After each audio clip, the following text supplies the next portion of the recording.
Så fik vi lige endnu en anmeldelse her til formiddag, og god formiddag, og rigtig hjertelig velkommen til jer tre. Osvald på 7, Annemette på 9, og Rasmus på snart 11, ikke? Nej, snart 12. Snart 12, sådan er det. Okay, snart 12, 11 år gammel. Må jeg lige høre en gang her. I er her, fordi I ved alt. I er simpelthen specialister, og hvad er de specialister i? Dinosaurer. Præcis. Og der er en udstilling, der kører her i øjeblikket ude på Eksperimentariet, lidt nord for København. Og den handler netop også om dinosaurer. Og det har ligesom sådan givet os ideen til at sige, at vi vil lære noget mere om de her dyr. Og hvis vi gerne vil lære noget mere om de her dyr, så bliver vi nødt til at spørge jer. Hvordan kan vi starte det her? Hvad skal jeg spørge om? Kunne man godt spørge lidt om, hvad det er for en dyr? Vil det sætte noget i gang? Ja. Kan I forklare lidt om det? Hvad er en dinosaur? En dinosaur, det er en af de mest udviklede former for reptiler. Og hvad er en reptil så? Reptil, det er et krybdyr. Okay. Udviklet former, er det fordi, den er intelligent og har det hele, eller hvordan? Der er sådan en, jeg har en bog. Den her bog står, hvordan de udviklede sig. Okay. Hvordan udviklede de sig? Det kan jeg ikke huske, men der viser i hvert fald nogle billeder. Altså fordi, det har du simpelthen læst. Du har læst i sådan en bog her. Ja, jeg kiggede i den. Jeg skal lige prøve at se en gang her. Der kan man så se, hvordan man startede med at finde dem. Og hvordan man prøvede at grave stille og roligt i sandet. Jeg skal lige... Og fandt nogle skeletstumper. Det er sådan her, de udviklede sig. Det er det. Sådan, der har vi udviklingen. Okay, der er den der. Rasmus, kan du forklare lidt om, hvad der sker på de billeder her? Jamen, det er... når tiderne skifter, dinosaurer, de er udviklet fra krybdyr, men de viser, de ikke rigtig er. Det der, det er sådan en krat. Ja, det er...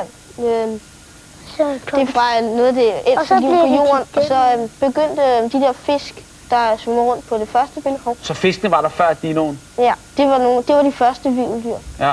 Og de udviklede sig så til padder, der gik på land, og de padder, de udviklede sig så til krybdyr, og nogle af de krybdyr, de udviklede sig så til dinosaurer og andre dyr? Til padder. Hvorfor udvikler dyr sig? Altså, hvordan kan det være, at dyr ikke bare holder op med at udvikle sig? Hvorfor udvikler dyr sig? Er det noget med, at de skal simpelthen gøre det for at klare sig? Altså, de tilpasser til klimaet og til det bytte. Hvis de skal blive sultne og gå sultne i seng hver aften, så bliver de nødt til det. Og så udvikler de sig, hvis de skal bruge skarpe tænder, for eksempel. Og det var nemlig det, at dinosaurerne gjorde. Det var fordi, at grunden til, at dinosaurerne blev den dominerende dyregruppe i 165 millioner år, hvor de var den dominerende dyregruppe, det var deres bygning, som vi kan se på den her Velociraptor mongoliensis.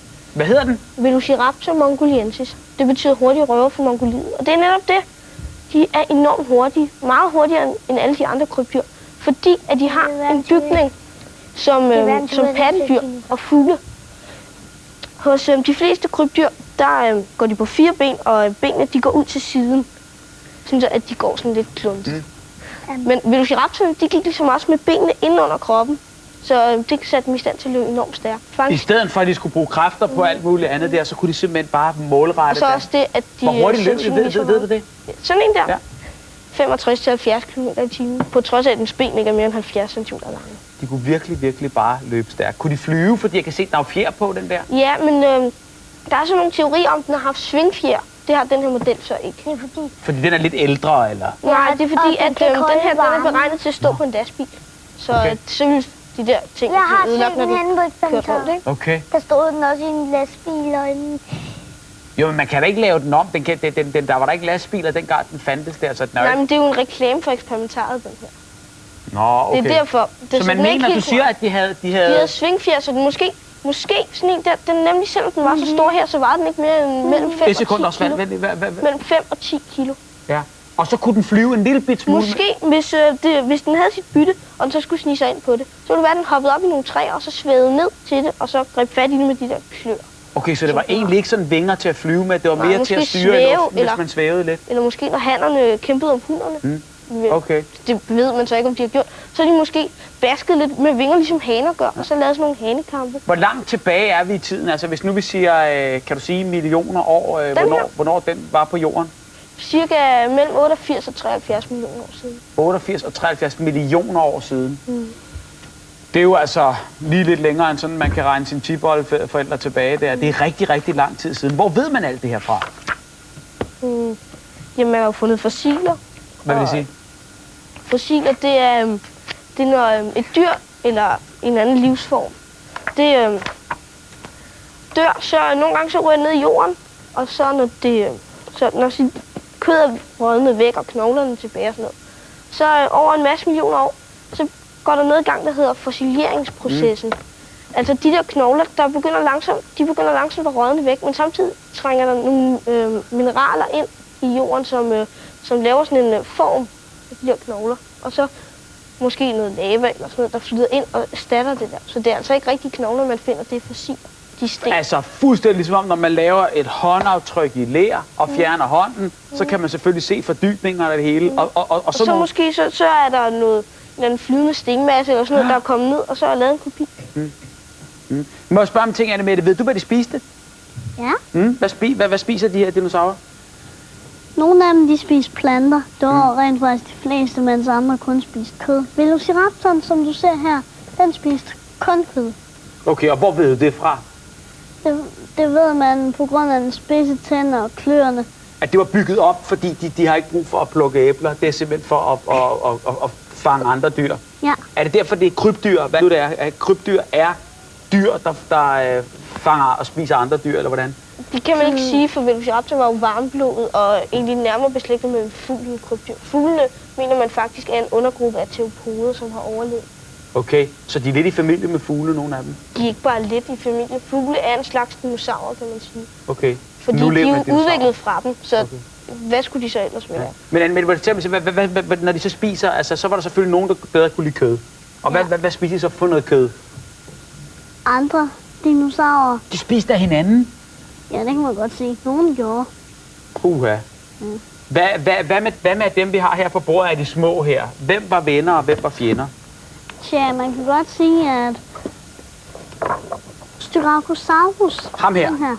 Ja. Det ligner et næsehorn og en elefant eller sådan noget. Ja, sådan lidt. Den... Var den farlig? Ja. Den var... Det var ikke kød, men det var et svært bytte. Altså den der, hvad gik den efter, siger du? Den var planter, men den var svær at angribe, fordi den havde gitter til at beskytte sig med. Så ja, altså du ved, det handler om, det er, at den skal selvfølgelig blive mæt, så den nappede nogle planter. Men den var til gengæld et bytte fra hvem? Hvem vil gerne have fat i dens kød her? Mange kødøver. Ja. For Ham der. eksempel T-Rexen. Ja, og T-Rex, den kan ikke så let angribe sådan en. Jamen, kunne T-Rexen ikke angribe den her? Jo. Jo, den kunne godt dræbe den, men det var bare ikke så let for den med dem, den har som til at beskytte. Okay, så det var svært at få fat for en T-Rex, der godt kan lide kød. Der er det svært at få fat i den der. Hvad gik T-Rexen så mere efter? Den gik sådan mere efter... Den gik sådan lidt mere efter... For eksempel Corythosaurus. Sådan en plante af en dinosaur med en kam på hovedet. Som var lidt lettere at få fat i end den store her. Ja. Hvor store var de altså? Nu kan man sige, nu er det alt sammen modeller her, men hvis man skulle prøve at sammenligne det med noget, man kender. Den der. Ja, hvad for en kan vi tage og sammenligne? Den der? Den der? Ja. Den var cirka 22 meter høj. Altså det er lige lidt mindre. Nej, 22 meter lang. Undskyld. 22 meter lang, det er sådan en kæmpe stor bus. Og 12 meter høj. 12 meter høj. Den er lige så høj som en bus, der står på højkant. Så høj er den. Hvis man tager en bus og stiller den op, så er den lige så høj, og så er den måske dobbelt så lang som en bus i. Det er altså rigtig, rigtig, rigtig stort. Ja. Var der også nogle bitte små nogen? Ja. Blandt andet Velociraptor, som jo er på størrelse med en hund. Så den har original størrelse, den der, der står, den store, der står deroppe? Så er der også den her. Er det en til en, Rasmus, den der? Altså, ja, er det normal det er størrelse? naturlig størrelse. Det er naturlig størrelse. Så er der også Compsognathus. Den her, den er så ikke naturlig størrelse. Compsognathus, der er en kødæder, en dinosaur, som cirka var på størrelse med en høne, og som nok har levet af insekter og firbenede. Så den er ligesom fuldstændig som en fugl, som vi kender den i dag? Var det også en dinosaurus? Ja.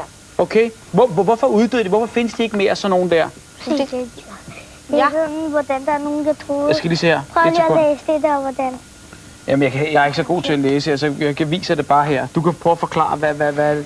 Der var nogen, der troede, at patdyrene, de kom før dinosaurerne, så hvordan dinosaurerne døde. Og så spiste de alle æggene. Nogen troede også, at dinosaurerne spiste nogle giftige planter, så de døde. Nogen troede, at dinosaurerne var så dumme, at de løb ind i træerne og døde. Og nogen troede. Og så... Men hvad var så den rigtige? Og så måske var de også så dumme, at de var så dumme, at de brækkede ryggen. Okay, men det var der sikkert også nogen, der gjorde jo. Men hvorfor døde de så? På grund af den store komet. Var det kometen, der var med til at... Ja, og de små kometer, det var sådan nogle små stykker af... Op i atmosfæren, der banker ned mod jorden Ja. for mange millioner år Så kom siden. der sådan en kæmpe komet. Men de små, det var så nogen, der bare var faldet af den kæmpe. Okay, så små ting, det regnede med kometer der. Var det derfor, de døde? Der er forskellige teorier. Nogle af dem, jeg har læst op fra bogen, de er nok ikke særlig sandsynlige. Det der med, at de var så dumme, at de løb ind i træer. Fordi en velociraptor for eksempel... Det tror du heller ikke på os, vel? Nej. Hvad Velociraptor tror for du, eksempel, Rasmus? den var så klog som en... Den har måske været lige så klog som hund. Ja. Jeg tror, at for 65 millioner år siden, der hvor dinosauren forsvandt, i starten, der hvor dinosaurerne levede, der var alle kontinenterne, alle landene, de hang sammen i et superkontinent, der hedder Pangea. Okay, Og det blev så splittet op i kridttiden for 65 millioner år siden. og så kom der vand imellem landene. Nej, ja, men og så, måske når de er glidet fra hinanden, så er der måske kommet en masse bakker, og da dinosaurerne levede, der var jorden så næsten fuldstændig flad over det hele. Ja. Og det var derfor, sådan nogle som Brachiosaurus kunne leve, hvor de bare kunne gå rundt, og der var ingen bakker, de skulle klatre over. Og sådan noget. De var bare kæmpe store og ville slet ikke kunne klare sig i dag. Men det kom der så en masse bakker og klippestykker og en masse ting, som de skulle klatre rundt i. Ja. Og så trivedes de jo ikke, og så gik de ned i antal, og så døde det, tror jeg. Og så er de eneste dinosaurer, som for eksempel Velociraptor her, den overlevede, fordi at den var så lille, som den der, at den kunne klatre rundt imellem, og de udviklede sig så til fugle. Så de er, Okay, det kan man også se. lige så vel som de kom og udviklede sig fra det lille bitte små dyr i vandet til større og større dyr, og så i orden, eller med tiden, der blev de så mindre og mindre og akklimatiseret sig så og udvikler sig så det, vi kender i dag. Men der findes vel noget stadigvæk. Altså, der findes jo nogle krybdyr i dag, der ligner fuldstændig, og en skildpadde ligner der også lidt, og en krokodille er der også lidt dinosaurusagtigt. Ja, men der er så det der med deres bygning, som ikke har noget til fælles med dinosaurer. Men krokodiller, det har man faktisk også fundet ud af. For den gang, hvor krybdyrene de lige var kommet, og der ikke var nogen dinosaurer endnu, der udviklede krybdyrene sig i nogle forskellige retninger. Nogle blev til pattedyr, og så var der nogen, der blev til noget, der hedder arkosaurer. Og de udviklede sig i en masse forskellige retninger. De blev blandt andet til pterodaurer, flyveøjler, dem der flyver. Hold da op. Og de blev til dinosaurer, og så den måde er blev de til naturen jo så krokodiller. fantastisk. Så krokodillerne er faktisk nærmere beslægtet med fugle end med andre krybdyr. Og det er det, vi helt skal tilbage til, at de dinosaurer, der er i dag, de har været i familie med fuglene, og det er, altså som du siger, krokodillen så også. Ja, men Hvorfor ikke lige så interesserer I meget. tre jer for det her emne, når det er så mange millioner år siden, de har fandtes? Hvorfor interesserer I jer for det? Det er fordi, at dinosaurer, De er så store. de er meget spændende. Hvorfor? Det er Altså, bare prøv at se på den her. Ja. Selvom den ikke umiddelbart ser spændende ud, så er den. Fordi man ved jo ikke helt, hvad for nogle dyr den har levet af. Men den har helt sikkert levet af en masse forskellige nogen. Og så synes I vel også, det er spændende at gå rundt og finde ud af alle de teorier, der er nogen har fundet ud af omkring dem. Ja. Og så læser I dem igennem, og så vurderer I selv, hvad I synes, der er, hvad I tror mest på, eller hvordan? Sådan lidt. Hvor meget tid vil I tro, I bruger på det? Jeg har brugt 6 år. Siden jeg var 5, har jeg interesseret mig for det. Og jeg tegner dem og sådan noget. Og jeg kan og se, du laver også, dem af du laver dem også. Det er fordi, at i legetøjsbutikkerne og sådan noget, der er de modeller, man køber. Her er for eksempel en Velociraptor, som jeg har købt i en legetøjsbutik. Og det er fordi, at den stammer fra Steven Spielbergs film Jurassic Park. Og den er ikke nær så, eller den er meget frygtindgydende i forhold til den her for eksempel. Det er også en Velociraptor. Ja. Og det er en, jeg selv har lavet, fordi at de her rekonstruktioner ikke er rigtige nok. Den her, den er lavet sådan her, fordi at Jurassic Park det var en skrækfilm, som skulle skræmme folk. Og helt ærligt, hvis i stedet så render de jo rundt i køkkenet og prøver at æde en masse, ikke? Men folk vil nok ikke synes, det var så uhyggeligt, hvis der rendte sådan en forvokset kalkun rundt og... Ej, så må de gøre lidt. Hvis de skal lave noget hyggeligt film med nogle uhyggelige dyr, så bliver de nødt til at gøre det, og så så bliver de smider nødt til de at lidt. gøre dem krybdyragtige. Du tegner også, hvis tegninger af det der? Det er mine. Jeg har tegnet. Må jeg lige se, prøv lige at give mig bare et par stykker her. Og så Der vil er jeg sige 3. tusind tak, fordi I kom hele banden her. Jeg synes, det er rigtig, rigtig, rigtig godt gået, Der er nogle at vi på den måde kan blive klogere. Måske det fremtidens arkeologer og dinosaurusforskere, vi har stående her. Den her, hvad hedder den? Den hedder Velociraptor. Og Ja. nedenunder, der er også en anden rekonstruktion. Det er Steven Spielbergs rekonstruktion. Hvad var for en? Den her nedenunder? Ja, der kan I se, der er den meget krybdyragtig og farlig ud af savler og alt muligt. Så den har aldrig fandtes, den her? Nej, men Velociraptor får, eller der, sådan har den nok nærmere set ud, ligesom Okay. den her. Hvad? Og tegne farve dem selv. Ja. Og hvad er den her så for en? Det er en Tyrannosaurus rex. Det Okay. er sådan, som jeg tror, den har set ud og haft lidt fjer måske. Altså, de store dinosaurer har nok ikke haft fjer, fordi at de behøvede ikke. Fjerne er jo som isolering. Ja. Det er jo det, de bruger dem til. Ja. Og så behøvede de store dinosaurer, de var så store, at de kunne holde på varmen uden isolering. Okay. Så derfor har de nok kun haft fjer på hovedet, måske. Det er det. for at Jeg forstår godt, I er fascineret af det her, fordi det er jo et eller andet med, at naturen er fantastisk. Der er ikke noget som naturen, der virkelig bare kan skabe, og vi kan forundre os over resten af livet. Tusind tak også, tak fordi du kom. Annemette, tak for det. Rasmus, tusind tak for det. Så hvis du godt kunne tænke dig at være din egen arkeolog og prøve at finde ud af at sidde og grave, hvordan det var at finde for eksempel et dinosaurus, eller hvordan det er at være sådan en, der finder fossiler og alt det der bare... Jeg har prøvet at grave det. Nå, men så fortæl mig lige, hvordan er det? Vi er jo i gang med anmeldelserne her i Det det her var program. sådan en kniv, sådan en hammer og en kniv, og så skal man grave forsigtigt, ellers kan knoglerne jo gå i stykker. Er det sjovt? Ja, men de er meget små, fordi at de kan jo ikke være så store.